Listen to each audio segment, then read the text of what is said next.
বিসমিল্লাহির রহমানির রহিম। জুলাই আগস্টের গণঅভ্যুত্থান পরবর্তী সময়ে আপনারা জানেন বাংলাদেশ নতুন একটা অধ্যায়ে প্রবেশ করেছে। আমরা সেই ধারাবাহিকতার আলোকে আজকে ছাত্র জনতার এক সমাবেশের আয়োজন করেছি। বাংলাদেশ জাতীয়তাবাদী ছাত্র দলের সাংগঠনিক অভিভাবক দেশনায়ক জনাব তারেক রহমানের দিক নির্দেশনায় আমরা আজকে বিভিন্ন বাংলাদেশের সারা বাংলাদেশ থেকে আসা নেতাকর্মীদের সেবা দেওয়ার জন্য বাংলাদেশের বিভিন্ন মেডিকেল কলেজের ডাক্তার এবং medical student, final year student, তাদের সমন্বয়ে আমাদের একটা মেডিকেল টিম হয়েছে।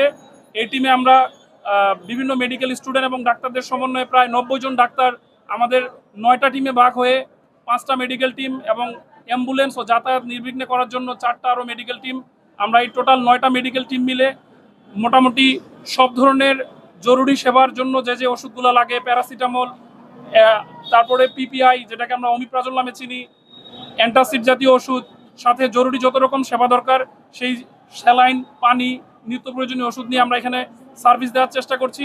সাথে যদি আমাদের কোনো ভাই বা জাতীয়তাবাদী আদর্শের মানুষ ইভেন যদি একটা পথচারী অসুস্থ হয়ে পড়ে তাকে হাসপাতালে নেওয়ার জন্য বা জরুরি সেবা দেওয়ার জন্য আমাদের চারদিকে চারটা গেটে, 4টা বহির্গমন পথে আমাদের চারদিকে অ্যাম্বুলেন্স সেবা রয়েছে, যেন আমরা জরুরিভাবে অ্যাম্বুলেন্স সার্ভিসটা দিতে পারি।